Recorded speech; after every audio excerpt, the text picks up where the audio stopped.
नमस्कार, मी नम्रता वागळे. माझा विशेषमध्ये आपल्या सगळ्यांचं स्वागत. आठवड्याच्या अगदी पहिल्याच दिवशी भारताला एका मोठ्या सायबर हल्ल्याचा इशारा देण्यात आलेला आहे. ब्रिटनसह जवळपास 100 देशांमध्ये थैमान घातलेला रॅन्समवेअर वॉनाक्राय या व्हायरसचा भारतामध्ये सुद्धा हल्ला होऊ शकतो आणि त्यामुळे दक्ष रहा असा सल्ला सगळ्याच सायबर सिक्युरिटी एजन्सीजनी दिलेला आहे.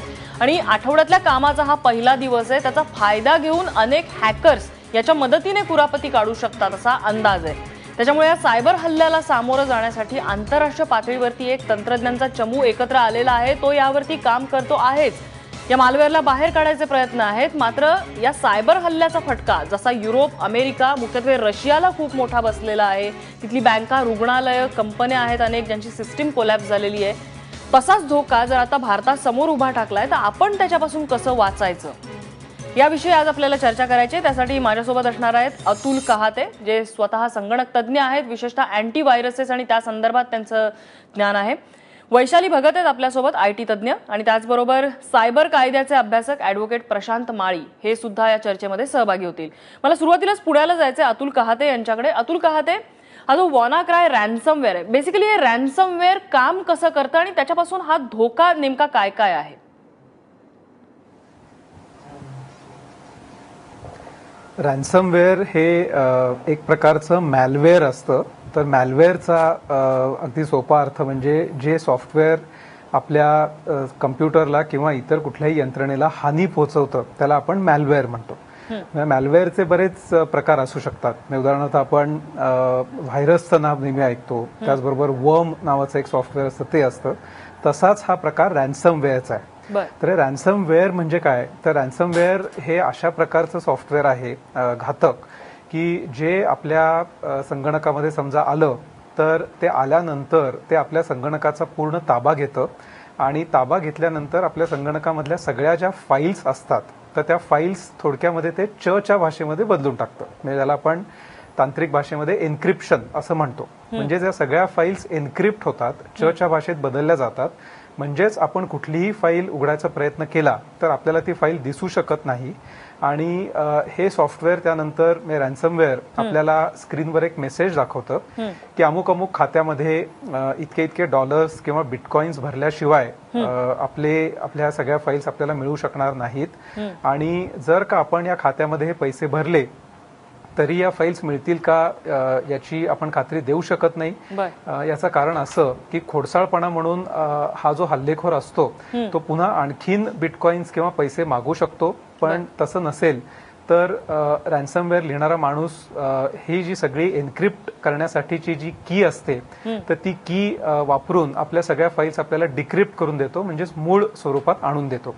तर सारांश म्हणजे कुठल्या ना कुठल्या स्वरूपामध्ये आपल्या संगणकामध्ये हा एकदा हे सॉफ्टवेअर आलं की ते थोडक्यात आपल्या संगणकामधली माहिती नष्ट करत नाही, पण ती अशा स्वरूपात बदलतं की आपल्याला त्या फाईल्स दिसूच शकत नाहीत. आणि जर आपण हे पैसे दिले नाहीत तर त्या फाईल्स आपण कायमसाठी गमावून बसू शकतो.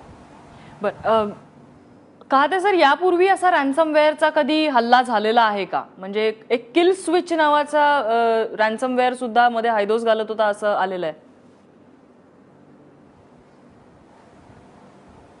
हो, हे रॅन्समवेअरचे हल्ले नेहमीच होतात. फरक यावेळेला असा आहे की हे रॅन्समवेअरचं जे कोऑर्डिनेटेड किंवा अतिशय सूत्रबद्धरित्या हे जगभरातल्या अनेक देशांमध्ये एकाच वेळी हे हल्ले झालेले आहेत. हे याचं बदललेलं स्वरूप आहे. यापूर्वीचे जे हल्ले होते तर ते नुसते खंडणी थोडक्यात मागण्यासाठी, म्हणजे उदाहरणार्थ एखाद्या कंपनीच्या सगळ्या संगणकांना म्हणजे जाळ्याला त्या रॅन्समवेअरने एकदा पछाडलं की त्या कंपनीमधल्या सगळ्या संगणकांमधल्या सगळ्या फाईल्स दिसेनाशा व्हायच्या आणि त्या कंपनीकडून पैसे वसूल केले जायचे. यावेळच्या रॅन्समवेअरचा उद्देश हा थोडासा मोठा आहे. तो असा की सगळ्या जगामध्ये एकतर घबराट पसरवायची, पहिली गोष्ट. दुसरी गोष्ट म्हणजे नॅशनल सिक्युरिटी एजन्सीनी म्हणजे NSAनी हे टूल तयार केलेलं आहे किंवा हे रॅन्समवेअर तयार केलेलं आहे अशा प्रकारचे आरोप होतात. म्हणजेच थोडक्यात त्याच्यामध्ये राजकारणाचा भाग आहे. म्हणजे काही ठिकाणी असं म्हटलं गेलेलं आहे की डोनाल्ड ट्रम्प हे अमेरिकेचे राष्ट्राध्यक्ष झाल्यामुळे अमेरिकेला धडा शिकवण्यासाठी किंवा NSA काय करतं हे बाहेर आणण्यासाठी हे रॅन्समवेअर मुद्दाम लॉन्च केलेलं आहे. आणि यातला तिसरा भाग असा की एकूणच सगळ्या पाश्चिमात्य देशांना आपण कसं नमवू शकतो हे दाखवण्यासाठी सुद्धा हा हल्ला केलेला असू शकतो. वैशाली भागवत, यामध्ये एक मुद्दा असा आहे की आपण अँटीव्हायरस बद्दल जनरली असं म्हणतो की अँटीव्हायरस सॉफ्टवेअर सेल करण्यासाठी या अँटीव्हायरसच्या कंपनी असतात, तेच काही व्हायरसेस तयार करतात आणि मग त्याच्यावरचं औषध म्हणून अँटीव्हायरस सॉफ्टवेअर डेव्हलप करतात. हे असे रॅन्समवेअर डेव्हलप कोण करतं? कारण ते एक प्रकारचं सॉफ्टवेअरच आहे.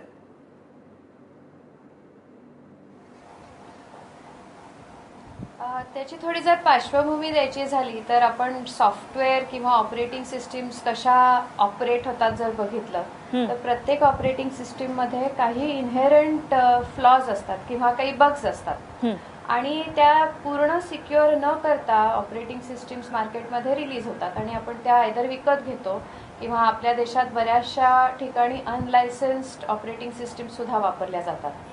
आता हे जे काही इनहेरंट फ्लॉज आहेत ते एक्सप्लॉइट करून किंवा ते वापरून बॅकडोर एंट्री आपल्या सिस्टीम्स मध्ये मिळवली जाते. म्हणजे हे जे एरर्स आहेत ऑपरेटिंग सिस्टीम मधले किंवा बेसिक सॉफ्टवेअर मधले ते एक्सप्लॉइट करून त्याचा वापर करून मॅलवेअर किंवा व्हायरस, जसं आता अतुल सरांनी सांगितलं, त्याची एंट्री आपल्या सिस्टीम्स मध्ये होते. आपल्या सिस्टीम्सवर ते येऊन रिसाइड करतात किंवा राहतात.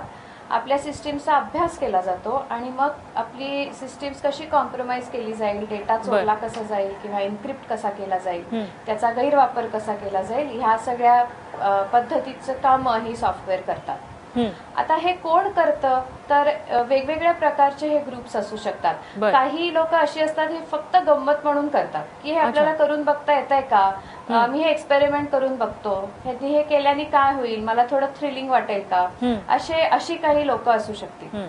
अशी काही लोक असू शकतील जे पेड काम करतात की कोणीतरी ह्यांना एम्प्लॉय केलेलं असतं आणि काही टार्गेटेड सिस्टीम्सवर अटॅक होतो किंवा काही टेररिस्ट ऍक्टिव्हिटीज साठी किंवा नॅशनल सिक्युरिटी कॉम्प्रोमाइज करण्यासाठी हा हल्ला होऊ शकतो. कारण आता जर आपण बघितलं तर सिक्युरिटी ही फक्त जिओग्राफिकल किंवा टेरिटोरियल सिक्युरिटी राहिलेली नसून ही इन्फॉर्मेशन सिक्युरिटी, डेटा सिक्युरिटी हा नॅशनल सिक्युरिटीचा खूप मोठा भाग झालाय. त्यामुळे असे काही स्पॉन्सर्ड अटॅक्स किंवा स्पॉन्सर्ड ग्रुप्स असू शकतात जेणेकरून जे आपल्या सिस्टीम्सवर म्हणजे नॅशनल क्रिटिकल इन्फ्रास्ट्रक्चरवर म्हणा, कंपनीच्या कॉर्पोरेट नेटवर्क्सवर, बँकिंग नेटवर्क्सवर किंवा इंडिव्हिज्युअल कन्झ्युमर नेटवर्क्सवर हा अटॅक होऊ शकतो.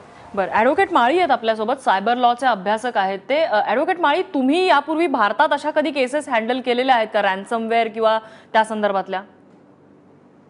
गेल्या वर्षीच आपल्याकडे लॉकी ह्या रॅन्समवेअरचा अटॅक झाला होता आणि आपल्या मंत्रालयामध्ये मधील दुसऱ्या मजल्यावरती सगळ्या संगणकाला तो रॅन्समवेअर बाधित करून त्यांनी सगळ्याच फाईल्स एन्क्रिप्ट केल्या होत्या. तर आणि माझ्याकडे असे अनेक केसेस झाल्या ज्यांच्या बँकेचे संगणक रॅन्समवेअरने इन्फेक्ट झालेत. मी तर प्रत्येक माझ्या कॉन्फरन्समध्ये सांगत असतो की माझ्याकडे आता जवळजवळ 12-15 क्लायंट झाले जे सांगतात की मी रॅन्समवेअरला म्हणजे खंडणी मागणाऱ्या व्हायरसला खंडणी देण्यासाठी आम्ही आमच्या बॅलन्स शीट मध्ये तरतूद करून ठेवली आहे. एवढा मोठा प्रॉब्लेम हा भारतात आता बकाळलेला आहे आणि खूप वेळा हे आपले सायबर सिक्युरिटी कंट्रोल्स काम करत नाही. मग ही लोक खंडणी देतात आणि ती खंडणी देण्याचं यांचं जे माध्यम असतं ते असतं बिटकॉइनच्या द्वारे. आणि बिटकॉइन आताही माझं एक ट्विटर हँडल आम्ही ऑब्झर्व्ह करतोय, त्या ट्विटर हँडलमध्ये 3 वॅलेट्स मध्ये आतापर्यंत एक $42,000 बिटकॉइन्स जमा झालेले आहेत आतापर्यंत. दुसरी महत्वाची गोष्ट म्हणजे की बिटकॉइनचा भावही वधारलाय. म्हणजे परवा शनिवारपर्यंत तो $1,600 पर बिटकॉइन चालला होता, तो आता 2,000च्या वर गेलेला आहे. तर हे अशा रॅन्समवेअरच्या केसेस खूप भारतामध्ये होतात. अगदी छोट्याशा लॉ फर्म्स, सीए फर्म किंवा कंपनी सेक्रेटरीच्या फर्म पासून मोठ्या मोठ्या बँकेद्वारा नाव खराब होईल म्हणून ते जाहीररित्या बाहेर येत नाही, म्हणून आपल्याला ते कळत नाही जास्तीत जास्त. कारण नाहीतर सगळ्या कंपन्यांना हे रॅन्समवेअरचा अटॅक. रॅन्समवेअर म्हणजे खंडणी वसूल करणारा व्हायरस आणि खंडणी जोपर्यंत मिळत राहील ह्यांना आणि जोपर्यंत आपण कमकुवत सिस्टम्स आपल्याकडे ठेवून किंवा भारत हा विंडोजचा उपभोग घेणारा मोठा देश आहे, तर आपल्याकडे विंडोजच्या भरपूर सिस्टम्स आहेत आणि भरपूर आपण पायरेटेड वापरतो. पायरेटेड जे सॉफ्टवेअर वापरतात ते ऑटोमॅटिक अपडेट त्यांचं ऑन नसतं, कारण नाहीतर मायक्रोसॉफ्टला कळेल की आपण पायरेटेड सॉफ्टवेअर वापरतोय. त्यामुळे मायक्रोसॉफ्ट जेव्हा पॅचेस जेव्हा ते रिलीज करतात तेव्हा आपल्याकडे ते येत नाही, त्यांच्याकडे मिळत नाही आणि मग ह्या व्हलनरेबिलिटीजला ते एक्सपोज होतात. हा एक इंटरेस्टिंग मुद्दा ऍडव्होकेट माळी तुम्ही सांगितलेला आहे. बिटकॉइन्स आणि अकाउंट मधले बिटकॉइन्स आणि त्यामागचं अर्थकारण हा खूप इंटरेस्टिंग मुद्दा आहे. आणि आपल्याकडे पायरेटेड सॉफ्टवेअर वापरायची जी काही एक सवय आहे, म्हणजे आपण कुठेतरी शॉर्टकट घेतो, तो सुद्धा यामध्ये धोका ठरू शकतो. एक छोटासा ब्रेक घेणार आहोत. ब्रेक नंतर याच मुद्द्यावरनं बिटकॉइन्स आणि त्याचं अर्थकारण आणि त्याचबरोबर आपण त्यापासून कसं वाचू शकतो त्याच्या पुढे न्यायचे आपल्याला छोटासा ब्रेक. लगेचच परत येतोय.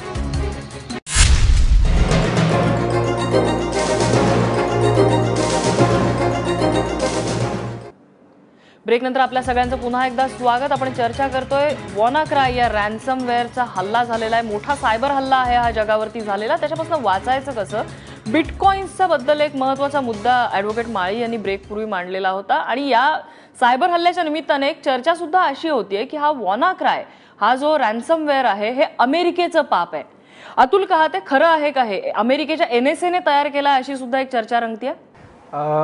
मला वाटतं यात काही शंका नाही, कारण एडवर्ड स्नोडेन हा जो पूर्वी NSA मध्येच काम करत होता आणि नंतर त्यांनी रशियामध्ये आश्रय घेतला बऱ्याच घडामोडींनंतर, तर त्यांनी अगदी हे जाहीरपणे सांगितलेलं आहे की त्याच्या काळामध्ये NSAने हे तयार केलेलं होतं आणि त्यांनी त्यावेळेला इशारा सुद्धा दिलेला होता की वेळेत त्याच्यावर नियंत्रण आणलं नाही तर दुसरं कोणीतरी याचा गैरवापर करू शकेल.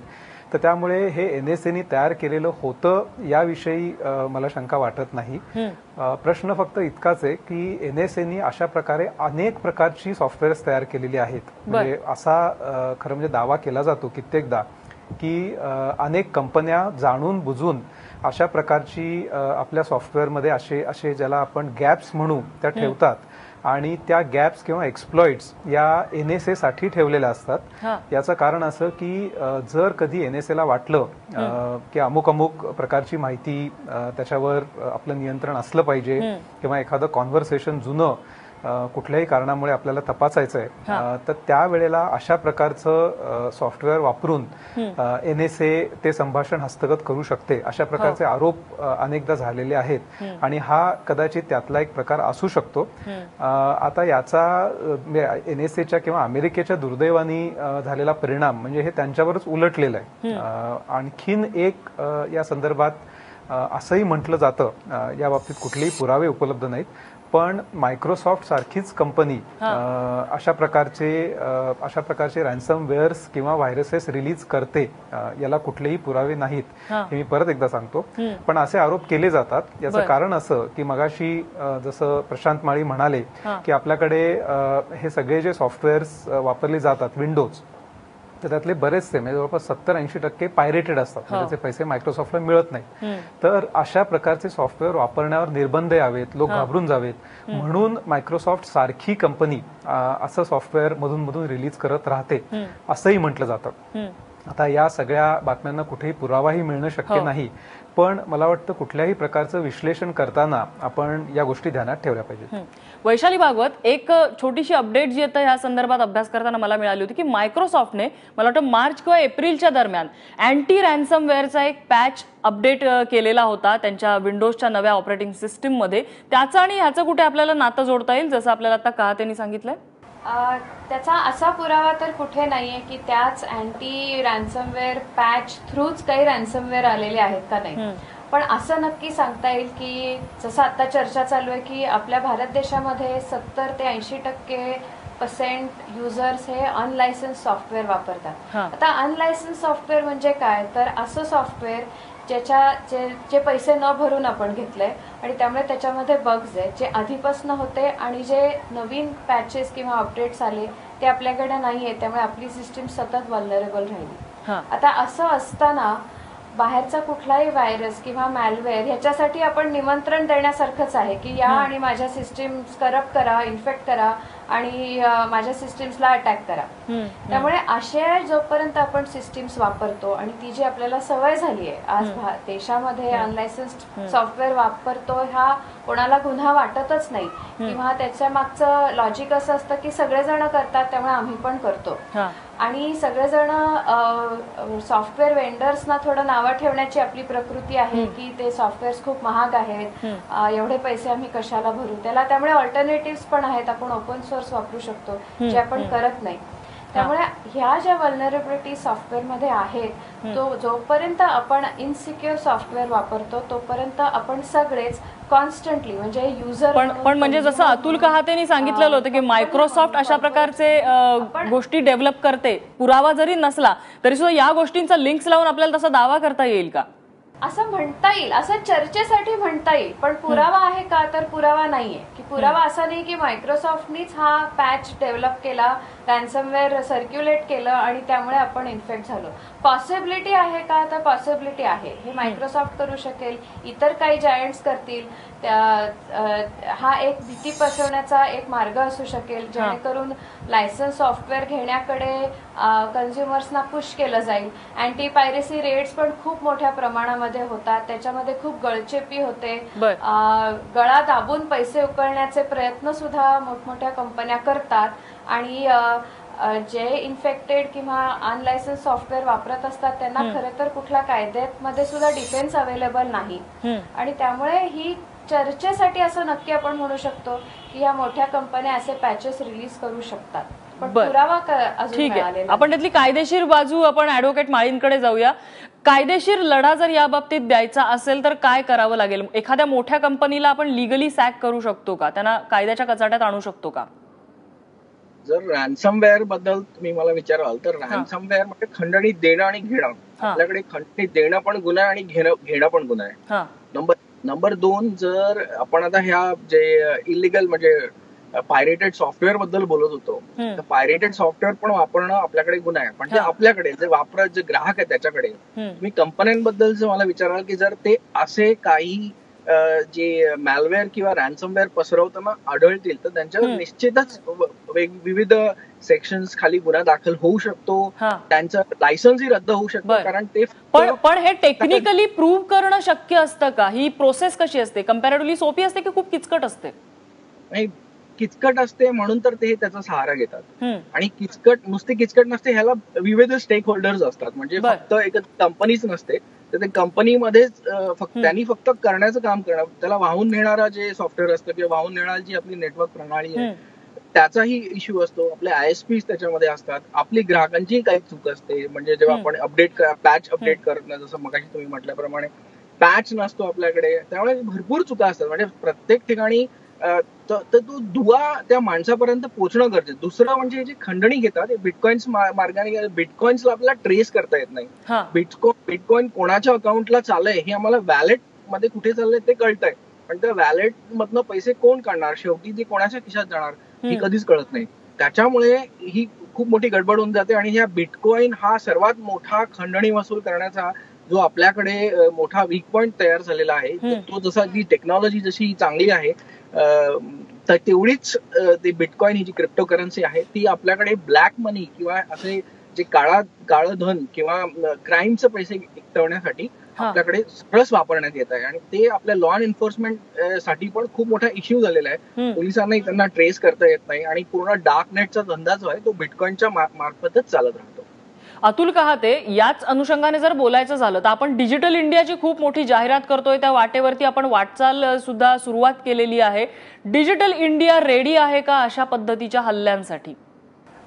अजिबात नाही. म्हणजे तुम्ही जर का भारताच्या संदर्भात विचाराल तर मला वाटतं आपल्याकडे हे तंत्रज्ञान खूप वेगाने सगळं आलेलं आहे, पण त्यासाठी जी पूरक सगळी व्यवस्था पाहिजे, म्हणजे कायद्यांपासून, सरकारी यंत्रणेपासून, लोकशिक्षणापासून, एकूण ग्राहकांनी या सगळ्या संदर्भात काय केलं पाहिजे, कुणाचा सल्ला घेतला पाहिजे, या तपशिलांपासून कुठलीही यंत्रणा आपल्याकडे अजिबात अस्तित्वात नाहीये.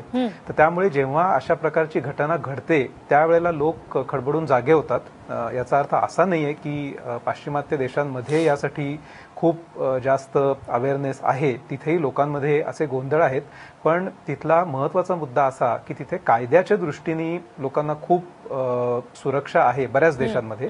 तर त्यामुळे असा एखादा प्रसंग घडला तर त्यावेळेला कायद्याची तरी आपल्याला मदत मिळू शकते आणि एकूणच तिथलं तंत्रज्ञान प्रगत असण्याबरोबरच त्या तंत्रज्ञानाविषयी जरा जागरूकता आपल्यापेक्षा निश्चितच जास्त असल्यामुळे असे प्रसंग टळू शकतात आणि घडले तर त्यातनं मार्ग निघू शकतात. आपल्याकडे मात्र हे तंत्रज्ञान एकदम आदळल्यासारखं आपल्या सगळ्यांवर आलेलं आहे आणि त्यातनं या अडचणी निर्माण झाल्यावर नक्की काय करायचं या संदर्भात प्रचंड गोंधळ आहेत. ॲडव्होकेट माळी, यामध्ये एक मुख्य म्हणजे आपल्याकडे सायबर क्राईम हँडल करणारी जी यंत्रणा पोलिसांकडे लागते ती तेवढी अपडेटेड आहे का? सायबर क्राईम सेल आपला हा तेवढा ताकदवान आहे का? महाराष्ट्रात नक्कीच आपल्याकडे पॉझिटिव्ह स्टेप्स आहेत. आपण 42 police station, cyber police station जमा केले, विविध ट्रेनिंग्स होत आहेत त्याच्यामध्ये, पण अजून आपल्याला खूप अंतर गाठायचं आहे. जे डिजिटल इंडियाचं जे स्वप्न आहे ते इतक्या लवकर पूर्ण होणार नाही, कारण आपल्याकडे रुरल डिजिटल लिटरसी म्हणजे गावाखेड्यात अजून डिजिटल लिटरसीच नाहीये. आपल्याकडे मोबाईल फोन, स्मार्टफोन तिकडे पोहोचलेत, पण त्यांना तो कसा वापर करायचा किंवा हे जे गावाखेड्यातलं ट्रेनिंग आहे ते अजून झालेलं नाही. सरकार तिथे खूप कमी पडतंय. पण तिथे क्राईम झाला तर त्यांनी काय पुढच्या स्टेप्स घ्याव्या हे पण तिथे अजून आपल्याला पोहोचणं गरजेचं आहे. पण आपलं महाराष्ट्र सायबर जे आपण इकडे नवीन आपली योजना आहे महाराष्ट्रामध्ये, 42 पोलीस स्टेशन आपण थाटलेत, त्यांच्याकडे संगणक जाऊ लागलेत म्हणजे, आणि तिथले ट्रेनिंग्स आपण करतोय कॉन्स्टंटली, मी त्यांना मदत करत असतो. तर आपण इथे हा पिक्चर जरा रोजी आहे इकडे, पण अजून त्याला वेळ लागेल. अजून हे सगळं मॅच्युअर होऊन, आणि आदल्या बदल्यांचं राजकारण असतं आपल्याकडे. पोलिसांना आपण ट्रेन केलं की ते दुसऱ्याकडे निघून जातात, आधीचा ट्रेन केलेला तो निघून गेलेला असतो, तर नवीन ठिकाणी नवीन त्याला इंटरेस्ट असेल नसेल. त्यामुळे आपल्याला एक वेगळा हा जर सायबर, महाराष्ट्र सायबर जो आपण प्रोजेक्ट घेऊन चाललोय, जर वेगळीच पोलीस फोर्स निर्माण झाली आणि ह्याच्यामध्ये फक्त ट्रेंड आणि टेक्नॉलॉजिकली अवेअर स्थितीत ते तेवढे ताकदवान आहेत का? टेक्निकली साऊंड आहेत का सद्यस्थितीत ते तेवढे टेक्निकली साऊंड आहेत का पोलिसांचे सेल? सगळेच तेवढे टेक्निकली साऊंड नाही आहेत, पण हळूहळू आपण त्यांना अपडेट आणि अपग्रेड करतोय. कारण आपण जर पूर्णच नवीन आणायचं म्हटलं तरी होणार नाही, कारण जर आपण टेक्नॉलॉजिकली वाली माणसं आणली, टेक्नॉलॉजिकल माणसं आणली, तर त्यांना पोलिसिंग माहित नसेल किंवा त्यांना कायद्याचं माहित नसेल, तर आपल्याला कुठेतरी बॅलन्स साधायचं आहे. तर ही जी पोलीस मंडळीला जर आपण शिकवून मोठं केलं तर मला वाटतं पुढच्या 2-1 वर्षात आपण बाकीच्या राज्यांच्या पेक्षा नक्कीच पुढे असू. आणि या सगळ्याला कायद्याचा पाठिंबा पुरेसा आहे? तेवढे ताकदवान कायदे आहेत आपल्याकडे? आज घडीला तुम्ही मला विचाराल तर हा जो आपल्याकडे घटना घडली आहे, ही घटना कव्हर करण्यासाठी आपल्याकडे कायदा आहे. आपल्याला कायद्याचं इम्प्लिमेंटेशन एकदम पुअर आहे आपल्याकडे. महाराष्ट्रात जर तुम्ही बघाल तर कन्व्हिक्शन्स नाहीयेत आपल्याकडे. म्हणजे एखाद वेळ सायबर क्राईमची केस रजिस्टर होते, पण ती पूर्ण तूर्त त्याला आपण शिक्षा देतपर्यंत घेऊन जात नाही. आपल्याकडे बोटावर मोजण्या इतपत 5 ते 10 कन्व्हिक्शन्स आपल्या पूर्ण महाराष्ट्र राज्यात आहेत, आणि 6,000च्या जवळ आपण सायबर क्राईमच्या केसेस अजूनपर्यंत गेल्या 3 वर्षात रजिस्टर झालेले आहेत. म्हणजे आपण एका पुअर सिच्युएशन मध्ये आहोत की जे क्राईम रजिस्टर करणं, नंतर ते कन्व्हिक्शन करणं, त्याच्यामध्ये आपण लॅक करतोय. कायदा आहे, कायदा बनवून आज 16 वर्ष झालेली आहे, पण त्याचं इम्प्लिमेंटेशन आज गावोगावी जागोजागी हे पूर्णपणे पुअर आहे, कारण तितकं ज्ञान सगळ्याकडे पसरलेलं नाही, अवेअरनेस सगळ्याकडे पसरलेलं नाही, आणि त्याची सिरियसनेस पण आपण दाखवत नाही तितकी. बरं, वैशाली भागवत, आता कहाते आणि माळी या दोघांनीही ज्याचा उल्लेख केला, लिटरसी आपल्याकडे नाहीये, कॉम्प्युटर लिटरसी ज्याला म्हणतो, डिजिटल लिटरसी ही फारशी नाहीये. म्हणजे अगदी गावखेडं तर खूप दूर राहिलं. आता या रॅन्समवेअरने ज्यांना टार्गेट केलंय, मोठी हॉस्पिटल्स आहेत, कंपन्या आहेत, सरकारी यंत्रणा आहेत, तर अशा ठिकाणी सुद्धा ती पुरेशी नाहीये. बेसिक्स काय आपल्याला फॉलो केले पाहिजेत अशाला बळी न पडण्यासाठी? परत थोडीशी बॅकग्राऊंड देते. जर आपण इतर देशांमध्ये काय चाललंय जर बघितलं तर सगळीकडे, म्हणजे US असेल, UK असेल, युरोप असेल, तिथे सायबर थ्रेट्स किंवा सायबर सिक्युरिटी ही टियर 1 थ्रेट म्हणून आयडेंटिफाय केली. आता टियर 1 थ्रेट म्हणजे जी मिलिटरी थ्रेट्स आहेत त्याच्याही वरची जर ही थ्रेट असेल तर आपोआपच बाकी सगळी यंत्रणा सायबरकडे का वेगळ्या दृष्टिकोनातून त्या देशांकडे बघितली जाते. जर मग आता आपण भारताचं बघायला झालं तर आपल्याकडे ही टियर 1 थ्रेट म्हणून अजून आयडेंटिफाईडच नाहीये. आपण हे एक आफ्टर थॉट म्हणून ह्याच्याकडे बघतो की बाकी सगळं केल्यावर मग चला आता हे पण बघूयात, ह्याचा पण अवेअरनेस थोडासा बघूयात, करूयात, अशा दृष्टिकोन आपल्याकडे आहे. त्यामुळे सगळीच यंत्रणा, ती पोलीस असेल, ज्युडिशरी असेल, आपण बघितलं तर कायदा व्यवस्थामध्ये आज ऍडज्युडिकेटिंग ऑफिसर्स अपॉइंटेड आहेत पण कुठली कामं तिथे घेतली जात नाही, 3-3, 4-4 वर्षाची पेंडन्सी आहे, आपलं अपेलेट ट्रायब्युनल आज वेकंट आहे, त्यामुळे सामान्य माणसाचे जर पैसे अकाउंटमधनं गेले तर कुठे जायचं, तर हा मोठा प्रश्नचिन्ह आहे आणि ती सगळी यंत्रणाच जागेवर नाही. आता ह्या पार्श्वभूमीवर अवेअरनेसचा विषय जर आपण घेतला तर आज सायबर सिक्युरिटीचा विषय हा 1ली-2री मध्ये शिकवला गेला पाहिजे. कारण मुलं जर रांगण्याच्या वयामध्ये जर ते आयपॅड्स वापरत असतील तर तिथपासून म्हणजे नर्सरी, फर्स्ट, सेकंड स्टँडर्ड पासून सिक्युरिटीचा विषय शाळेमध्ये कंपल्सरी सब्जेक्ट म्हणून इंट्रोड्यूस व्हायला पाहिजे. जोपर्यंत हे होत नाही तोपर्यंत आज आपले सिस्टीम्स वापरताना काही बेसिक हायजीनच्या गोष्टी आपण करायच्या. एक म्हणजे अनफॉर्च्युनेटली अख्खी सिक्युरिटी सिस्टीम जर आपली पासवर्डवर डिपेंडंट असेल तर वेगवेगळे पासवर्ड असावेत. ही एक वेगळी चर्चा असू शकते की पासवर्डवर सिक्युरिटी ठेवावी का नाही, पण आता ती आहे. त्यामुळे अवघड आणि वेगळे पासवर्ड्स आणि ते कोणाशीही शेअर करायचे नाहीत ही अगदी बेसिक टिप झाली. सगळेजण हे बोलतात पण सगळेजण हे करत नाहीत ही पण वस्तुस्थिती आहे. दुसरं म्हणजे सिक्युअर साईट्सवरच ट्रान्झॅक्शन्स ही केली पाहिजेत. HTTPS ज्या साईट्स आहेत त्याच साईट्सवर मॉनिटरी ट्रान्झॅक्शन्स करायचे आहेत. बाहेरनं अनोळखी ठिकाणून आलेल्या कुठल्याही लिंकवर कधीही कितीही आपल्याला मोह झाला तरी त्या लिंकवर आपल्याला क्लिक करायचं नाही, कारण that is like your digging your grave. तुम्ही त्याच्यावर लिंकवर क्लिक केल्याबरोबर 100% मॅलवेअर हे तुमच्या सिस्टीमवर येणारच आहेत. अँटीव्हायरस लेटेस्ट विकत घेतलेलं म्हणजे जे पायरेटेड नाहीये ते फार महाग नाहीयेत अँटीव्हायरसेस, हे आपल्या सगळ्या सिस्टीम्सवर म्हणजे आपल्या हँडहेल्डवर पहिल्यांदी, त्याच्यानंतर बाकी जे काही डिजिटल ऍसेट्स आपल्याकडे आहेत त्याच्यावर अत्यंत अद्ययावत अपडेटेड पॅच्ड अँटीव्हायरस सॉफ्टवेअर हे असायलाच पाहिजे. बायोमेट्रिक्सनी बऱ्याचशा आपल्याला डिजिटल ऍसेट सिक्युअर करता येतात, त्या सिक्युरिटी मेजर्स आपल्याला घ्यायला पाहिजेत. आणि जर कुठल्या घटना आपल्या बाबतीत घडली तर त्याच्याविषयी मोकळेपणाने बोलायला पाहिजे, म्हणजे इतर लोकांना त्याची जाणीव होईल आणि सगळेच. नक्कीच, म्हणजे जसं ऍडव्होकेट माळींनी सांगितलं की घटना आपल्याकडे घडतात, फक्त नाव त्यांचं खराब होऊ नये म्हणून या घटना बाहेर येत नाहीत. तसं न करता त्या घटना बाहेर येऊन बोललं पाहिजे जेणेकरून दुसऱ्यांना त्यामधून धडा मिळू शकेल. अतुल कहाते, यामध्ये एक आपल्याकडे गोष्ट ही प्रामुख्याने खूप अशा केसेस पुढे आल्यात, नायजेरियन स्कॅम सारख्या आमिष दाखवणाऱ्या गोष्टींना बळी पडतात, त्यांना तुम्ही काही सांगू शकाल का? माणसाच्या ज्या 2 मूळ प्रेरणा आहेत म्हणजे भीती आणि मोह, या 2 गोष्टींचा गैरफायदा घेऊन हे सगळे हल्लेखोर हल्ले करत असतात. म्हणजे एक तर कुठल्या तरी प्रकारची भीती दाखवली जाते की उदाहरणार्थ तुमच्या बँकेचा पासवर्ड हॅक झालेला आहे तर त्यामुळे तुम्ही ताबडतोब बँकेच्या वेबसाईटवर जाऊन तो बदला आणि एक लिंक दिली जाते आणि त्या लिंकवर क्लिक करून तुम्ही आयडी भरून पासवर्ड बदलू शकता असं सांगितलं जातं. अर्थातच ही हल्लेखोराकडून आलेली असते लिंक आणि तो माणूस पासवर्ड बदलता बदलता आपला खरा पासवर्ड हल्लेखोराला देऊन टाकतो त्याच्या नकळत. खरं म्हणजे पासवर्ड हॅक वगैरे काहीही झालेला नसतो. म्हणजे ही भीती. आणि दुसरं म्हणजे मोह. तुम्ही ज्या नायजेरियन लॉटरी स्कॅमचा उल्लेख केलात अशा प्रकारच्या असंख्य ईमेल्स येतात. म्हणजे काही काळापूर्वी उदाहरणार्थ रघुराम राजन आपले जे रिझर्व्ह बँकेचे गव्हर्नर होते तर त्यांच्या लेटर हेड आणि सही शिक्क्यासह स्कॅन केलेलं म्हणजे अशी अटॅचमेंट यायची आणि त्याच्यामध्ये म्हटलेलं असायचं की तुम्हाला रिझर्व्ह बँकेकडून काहीतरी ठराविक बक्षीस दिलं जात आहे. असंच विमा पॉलिसीच्या बाबतीत IRDA कडून ईमेल आली असं भासवलं जायचं. म्हणजे सातत्याने भीती आणि मोह या 2 मानवी प्रवृत्तींचा वापर करून हे हल्ले होत असतात. तर याचा प्रत्येकाने याची नोंद घेतली पाहिजे की या 2 गोष्टींना आपण बळी पडता कामा नये. अशी कुठलीही ईमेल आली कुठलाही मेसेज आला तर नक्कीच त्याला आपण बाजूला ठेवायचं किंवा त्याला डिलीट करून टाकायचं किंवा त्याची कंप्लेन पोलिसांकडे करायची. ही एक महत्वाची सगळ्यांनीच लक्षात ठेवली पाहिजे ही बाब. जाता जाता ऍडव्होकेट माळी, मला तुमच्याकडून एक कन्क्लुडिंग कमेंट घ्यायची की या सगळ्यामध्ये आपल्याकडे लिटरसी ही वेळेनुसार होतच जाईल. जसं आता वैशाली भागवत यांनी सांगितलेलं आहे की सायबर सिक्युरिटीचा अभ्यासक्रमात विषय केला, ते ग्रॅज्युअल प्रोसेस आहे आपल्याकडे सगळी. या घडीला आपल्याकडे सायबर सिक्युरिटीसाठी आपण काय केलं पाहिजे? अगदी थोडक्यात, माझी वेळ संपत आली आहे.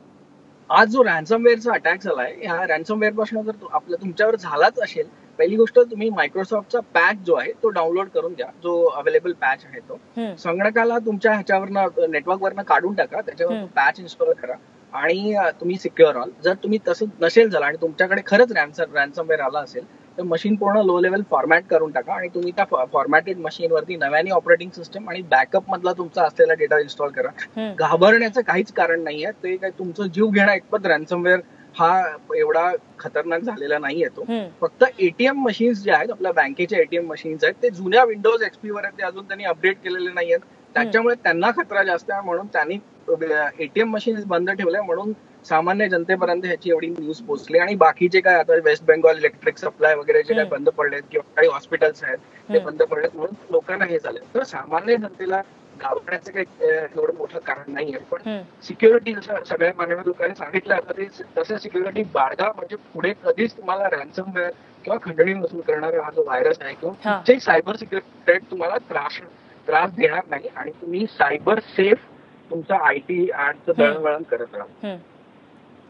नक्कीच. त्यामुळे डिजिटल इंडियाच्या दृष्टीने आपण वाटचाल करतो. या सर्व गोष्टी आपल्या मान्यवरांनी आपल्याला अनेक उपाय सांगितलेले आहेत, त्या लक्षात ठेवणं गरजेचं आहे. शॉर्टकट अनेक गोष्टींमध्ये असतात, मात्र ते शॉर्टकट धोका निर्माण करू शकतात. सायबर हल्ला आज आपल्या दाराशी येऊन ठेपलेला आहे, पाणी गळ्यापर्यंत आलंय, ते नाकात जाऊन गटांगळ्या खायच्या आधीच आपण वेळीच सावध होणं गरजेचं आहे. या चर्चेसाठी आपल्याला सर्व मान्यवरांनी वेळ दिला त्याबद्दल त्यांचे आभार. माझा विशेषमध्ये आज इथेच थांबतोय. बघत रहा एबीपी माझा.